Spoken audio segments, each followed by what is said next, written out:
Hey everybody, it's Andy aka Max Writer. We are back with another author showcase. This is the first one I've done in quite a while, but this is the first one I've been able to get prepped and ready. And so I want everybody to have a chance to take a peek at what's inside of this before they buy, if they so desire. Had a lot of trouble with this one because I printed out most of it and then ran out of ink, and then I realized that my black ink was not flowing correctly. So I had to reprint everything I had printed before a second time. Looks much better though. Looks really good. So this is Trick or Treat 2. It's the sequel to Trick or Treat from Blood Brothers by David Anialski. I'm mispronouncing that name, sorry. And it is meant to be 30 years later from the original, or 30 or so years later, and takes up where the last one left off, basically as kind of like a sequel. Like they've come back to this horror movie and someone has made a sequel. And it is called Trick or Treat 2, putting it out on October 1st.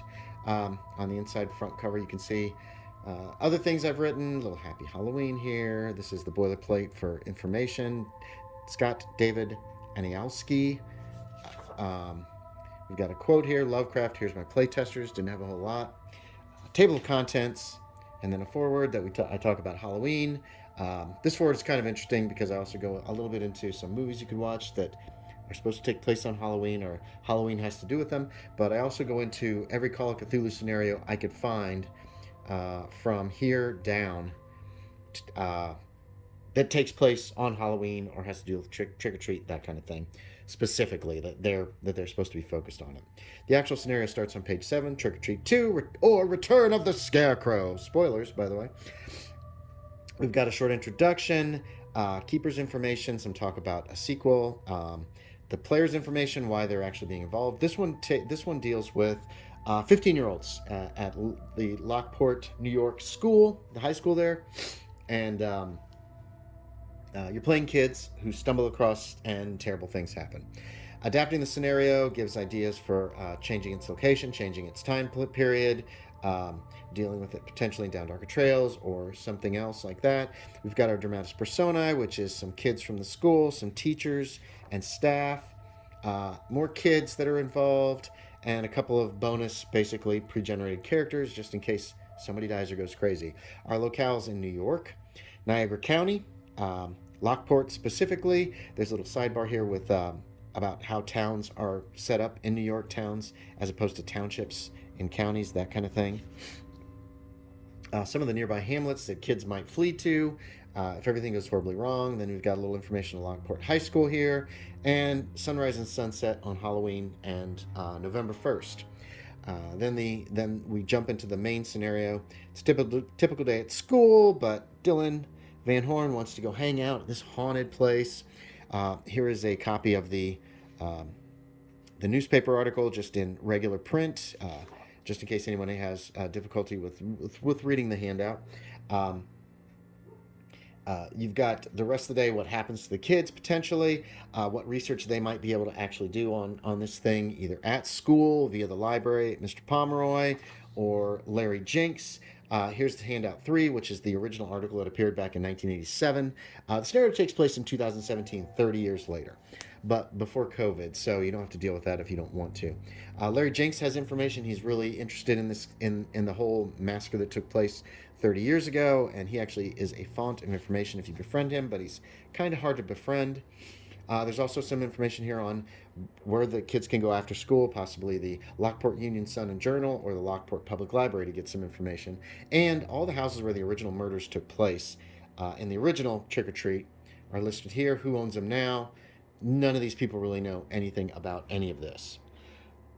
Then we've got sneaking out that night, meeting at Day Road Park, which is near Lockport. There is an unfortunate addition to the group in Dylan Van Horn's little brother Reggie, who he's got to keep with him because his parents went out to a party. Seeing some odd lights on Hollenbeck Road as they're heading out to the farm, and then actually getting to the old Carrick farm. The farm is detailed here with information on the farmyard, the inner clearing, and then some additional locations that are scattered about the farm that really are not important at this juncture and probably won't even be dealt with until things go horribly wrong. We have a few events. Some of Dylan's friends show up to try to prank them. You have a chance to befriend Dylan's girlfriend, put that in air quotes, because they're not real close, and Dylan's kind of not Dylan's Bryce, one of the other NPCs that shows up to scare everybody. I scream. Somebody screams. Oh my gosh! What? I put I put my foot through a head, but it's a pumpkin. But what's it doing there? Some incidents with Reggie. Finally, how people react possibly when they're out at the inner clearing, and then the crux of the matter: what causes everything to happen, which is one of the kids climbing an oak tree and dying. One of the NPCs. Enter the Scarecrow, our main villain. There's some information on him, information on how this one compares to the original, what to do, whether the investigators should split up or stick together, and what are the advantages and disadvantages of both. One of the things about this one is if you stick together, you're in more danger than if you split up, as the Scarecrow can kind of sense where they are. Then there's dealing with some of the things that could happen on the farm while the Scarecrow's chasing them. A couple of bonus ones that have nothing to do with anything, that can be placed anywhere. And some advice on possibly what if one of the characters dies or seems to die, how to handle that in game. Do the characters call for help? Do they go to one of the nearby houses and try to get help? Suddenly Reggie disappears. What happened to him? We got to figure out what happened to Reggie. He's only in 4th grade. Do the investigators just run away? Or do they actually get some real help, some people that can help them?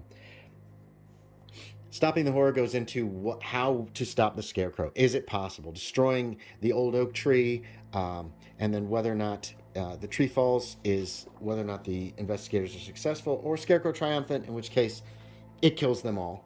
Some sanity rewards, some information on a denouement, how to handle the end of the scenario, what happens to the investigators afterwards, that kind of thing.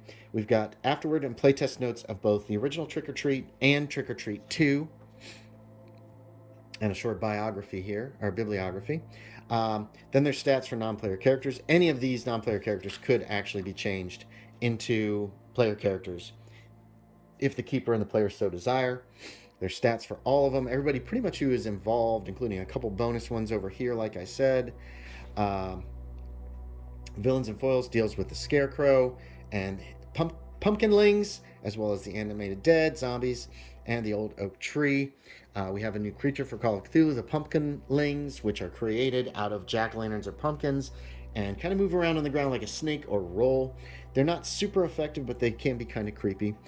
2 spells, Animate Pumpkinling, and the Enchant Scarecrow, which was from the original, which has been updated to 7th edition Call of Cthulhu.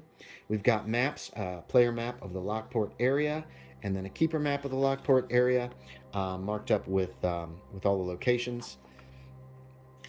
We have the Carrick Farm player map, which is pretty bare, and then the keeper map, which has a lot more information.